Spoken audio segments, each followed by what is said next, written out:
Hello, everybody. My name is Graham Elwood, and you are watching Boom, the Political Vigilante. We are making Gotham great again. We're the people's channel, folks. We're not chasing clicks. We're the people's channel. You guys support what we do. I don't get money from billionaires or big corporations. You know what I mean? I get you guys. You support. This is the people's channel. We've been demonetized for 1.5 years, and we're still going because of you folks. So support what we do at Patreon. I started posting a new bonus clip on Patreon.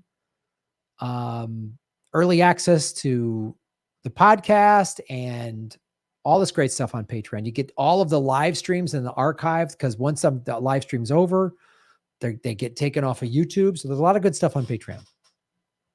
And Rockfin as well. There's a lot of great ways to support us. And come see Ron Placone and I live, Portland, January 28th, Seattle, January 29th, and Vancouver, Canada, July 30th. Tickets at grahamelwood.com. Well, we talk about climate a lot on this show. And one of the things some people don't seem to understand, when you talk about climate collapse, you're going to see how it impacts everything. In the same way, look, the environment, everything is connected with the environment. It's very delicate. So when it's collapsing, it's going to collapse in all these ways we didn't even see. And that's what's happening. Salt Lake, the Utah Salt Lake, where Salt Lake City is a third of the level it should be. And it's creating dust storms, and there's particulate matter in these dust that's dangerous. So I'm going to show you this segment. This is on CBS News, right? This is regular old CBS News telling you this is dangerous. And it's all this stuff, and it's only going to get where there's all these things. You're like, God, I didn't even consider that all this stuff keeps happening. So I want you to see this because I'm not gonna stop talking about climate.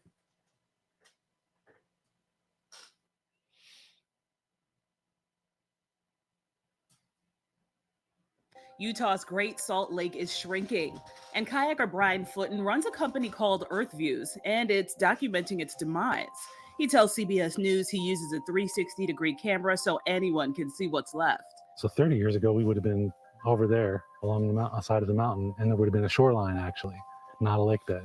Back then, the Great Salt Lake covered some 3,000 square miles. Now, it's at its lowest level ever recorded, covering less than 1,000. That's why it's important to do it now, because if you wait another 5 years, it's just going to be another record low. If the lake bottom is completely dry, the wind picks up and it creates dust storms that carry into the urban areas like Salt Lake City. Scientists from the University of Utah are figuring this out by biking across land that was once underwater. You can see this wall of dust, and it reduces the visibility, and people are very concerned about what might be in the dust that they're breathing. Kevin Perry uses an instrument that mimics a dust storm on a smaller scale to measure what the dust is made up of.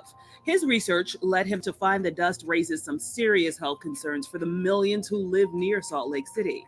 And unfortunately, we found very high concentrations of arsenic in the soil. And arsenic is concerning for a variety of reasons. It can lead to lung cancer, skin cancer, bladder cancer, cardiovascular disease, and diabetes. Question is, where's all this arsenic coming from? Is it coming from industrial sources? Is it coming from mines? And the simple fact of the matter is that every measurement that I took over all 800 square miles of the lake bed was high in arsenic. And the only way that can happen is if it's naturally occurring and has Arsenic. So did anybody think if a lake dries up, it's going to create dust storms full of arsenic that causes cancer? Do you see how this is a domino effect? And why stuff needs to be done? And this is why I was so against Joe Biden. Donald Trump was awful. His whole cabinet was climate change deniers. And I was like, Joe Biden, he said, we need a middle ground on climate policy. Joe Biden has signed more drilling permits in his first year of office than Donald Trump did. How is he better? He's gotten record military budgets. We're still bombing all these countries, which is bad for the environment. There's been nothing has happened. And oh, by the way, I've done videos showing you majority of the West Coast is in record drought. This is not just Salt Lake. And oh, by the way, we've had record fires again. And it's not even, the summer's not even over. I showed you the flooding we had record drought in Yellowstone. And the soil, scientists said the soil was so dry, it was like concrete. So when they had a big flood a couple of weeks ago, it just rushed right through. The earth couldn't absorb it because it had been so dry for so long. It was like cement. There's all these other problems that are popping up. It's such a delicate system, and no one. And when is it going to happen? Now in the next part of this video, we're going to talk about how it's affecting the farmers. And oh, gee, if we don't have water for farms, then we don't have food. And America is got its head in the sand. It keeps thinking that climate change is affecting these other countries, these third world countries where they don't have the money and the resources to do anything about it. We have the money and the resources to do anything about it, but we don't because it's bad for business. And we're just going for short-term profits, which will be the end of the human race if we continue that. Gradually accumulated here in the lake bed over thousands of years. Preventing arsenic-contaminated dust storms can be done by getting more water into the lake. That's not easy when Utah, like much of the West, is in the grip of what is now called a mega drought. The region has experienced more than 20 years of below average precipitation. The mega drought is a contributing factor, but the biggest problem is our water use policies and the culture of water, not valuing water nearly enough, living in the arid West. The Bear River is the main source of water for the Great Salt Lake. It's only flowing at 15% of what it normally would be doing at this time of year. Joel Ferry's family farm has been using river water to grow food and raise cattle for 5 generations. Of course, for every drop he uses, he's taking water away from the lake. We have a way of life, we have water rights to take that water. And so what we try to do is we say, let's reduce the amount of water that we're taking out of the Bear by doing irrigation efficiency practices. And he has to. Last year, his water allocation was cut by 30%.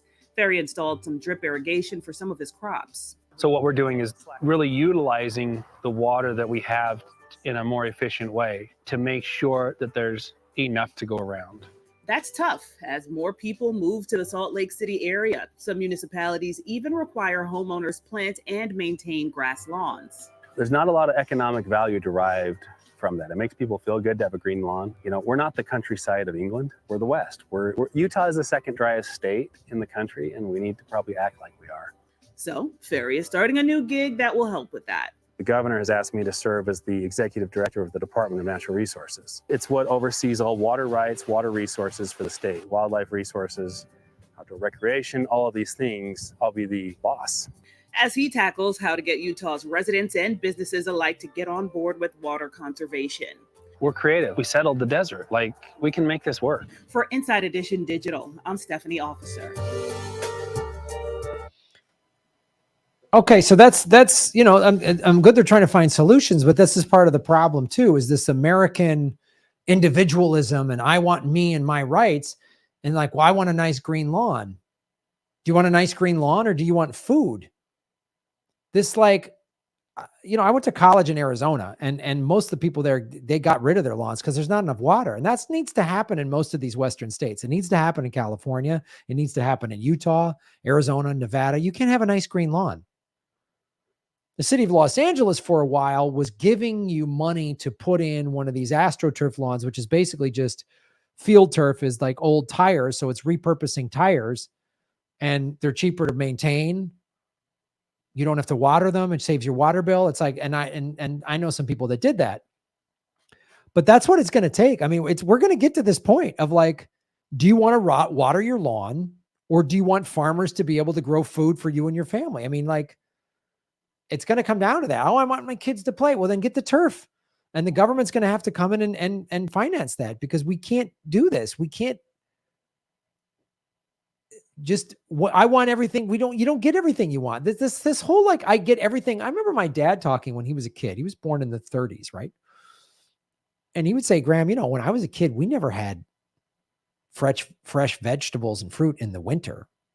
You only had that in the summer, and then you canned it. You had canned fruit in the winter. That's what you had, and we just want everything all the time. But the farmer who's now put in charge of this in the state brings up a good point. He goes, we can figure this out. That's the thing I say on this show all the time. These are very serious We're facing monumental challenges, but there's solutions out there, right? I remember we had in 2015, we were on 4 years of record drought in California. And then Governor Jerry Brown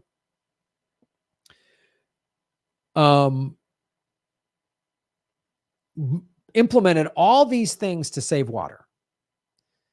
And I remember like LA County and a bunch of other cities and counties did this throughout the state of California, of giving rainwater barrels to homeowners. And a friend of mine put a bunch of them in his backyard, and he goes, Graham, I barely use the city's water anymore. Rainwater collection. They gave the incentives to get rid of your grass yard, to put in, either rocks and succulents like most people have in their yards in Arizona, or this field turf stuff or whatever. And, the state of California, with 45 million people, the 5th largest economy in the world, cut its water usage by 20%. That's a huge amount. So it's doable. But we have to do all of these things, and we have to fight this problem from a myriad of ways. And if we don't do it, guess what? Salt Lake City you got to stay indoors because there's a dust storm with arsenic, look at the fine. If the climate deniers, it's you hippies, it's bad for business or whatever. When I hear that, like, no, climate collapse is bad for business. What do you think the financial costs are going to be of a bunch of people suffering all these respiratory problems, arsenic potentially causing lung problems, all this stuff? Even if it was just regular old dust that didn't have arsenic in it, it causes all these problems. Now you add arsenic to that. So medical costs are going to go up. I've done videos showing how medical costs, climate collapse is increasing medical costs because of these very things. You don't have land to grow. You don't have water to grow crops. What are you going to eat? You see how this could get bad, really quick? So we need to rethink everything. And we're just going to have to make some hard decisions. It's like during the Depression and World War II. Everybody didn't get everyone they wanted. You had to grow a victory garden. They're like, grow your own vegetables in your backyard, because we need the vegetables to go to the GIs fighting in Europe. That was what it was about. You had to save your tin cans for the war effort. We need to save everything for the Green New Deal effort, for the Save the Human Species effort. There's solutions out there, really good solutions that would also provide a lot of Americans jobs. We should be the world leader. We should be guiding the rest of the world out of this climate collapse and into saving the planet.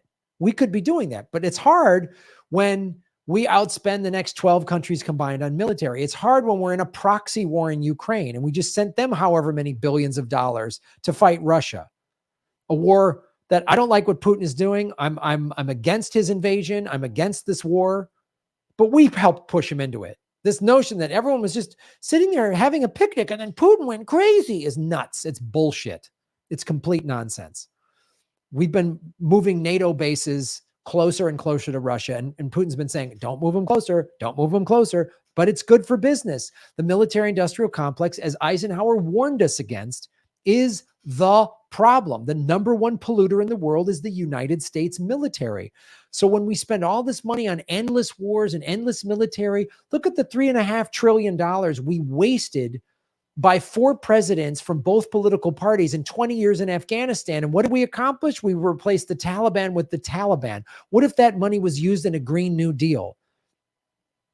What if we did student debt forgiveness and made college free and then got the young generation and we just started, every university had something about how to reverse climate change and put all this technology in place. We already have solutions. I've shown you numerous solutions that are already in place. We just need big money behind them, but we can't spend all this money on climate solutions when we're spending it on war and Wall Street bailouts. We're in another recession. It's going to get bad. We're going to have another financial collapse.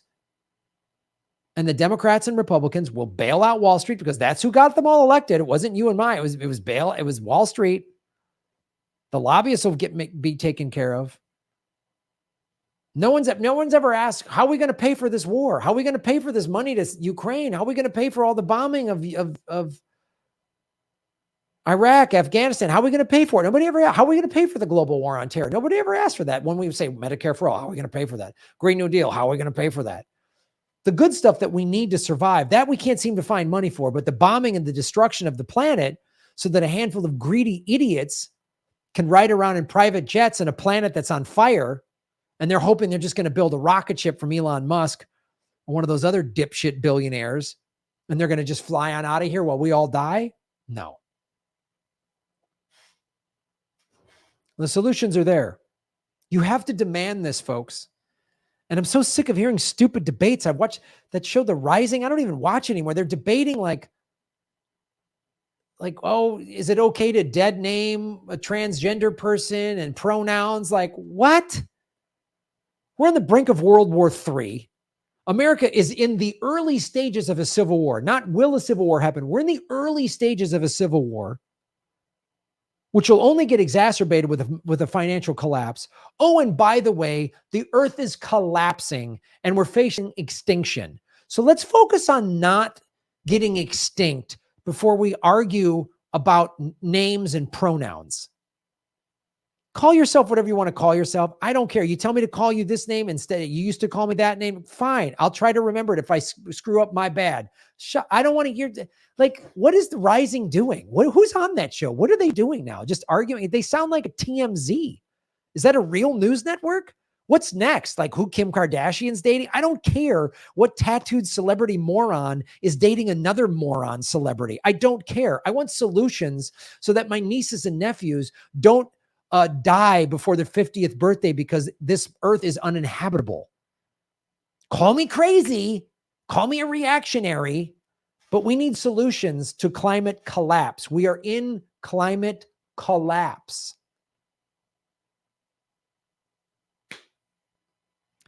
Or do a video about this YouTuber said this about that YouTuber and just be a dumb TMZ moron. Follow the money, connect the dots, get the truth, folks. We need solutions, not petty bickering infighting. Fuck.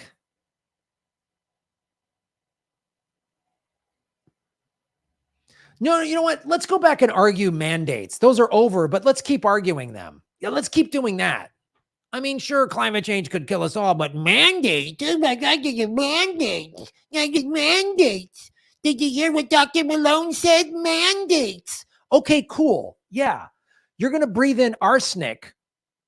So maybe you should wear a mask. Then are you going to want masks when there's arsenic blowing through Salt Lake City?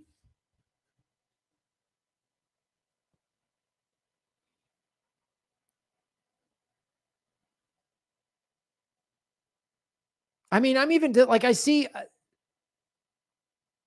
like something needs to be done. I'm a comedian. I'm doing the best I can doing this show in my apartment. I've been demonetized. I've been censored. They've taken away my money. Like they've done everything they can to shut me up. And if I went after these petty little stupid arguments about dumb subjects, my numbers would go up. They absolutely would, because that's good. When someone unifies people, they're a threat. When someone divides people, they're rewarded. Suddenly their subscriber count shoots up when it was stuck at a certain number for a long time. Suddenly it shoots up. It's unbelievable. Yeah, Graham, calm down. You're right. I should calm down. You're right. Almost 8 billion human beings are about to die. I should calm down. You're right. Calm down. Calm down. Just be jokey. Knock, knock. Who's there? Celebrity dating. Celebrity dating. Who cares? Dumb fucks. Do real news. Find solutions.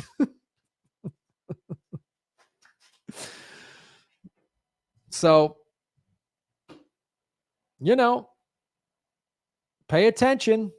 Do something. Or get in stupid petty fights. Just say dumb transphobic stuff because you want to take a stand. That's cool. The planet's collapsing. You'll be known as those people at the end of Doctor Strangelove that are bickering and arguing in the war room as a warhead was coming to end all life on planet Earth. That's who you are. That's who Stanley Kubrick was making fun of. Petty morons that are bickering with each other instead of saving the planet. That's why Stanley Kubrick was a genius. He's also the guy that said the whole world is run by pedophiles.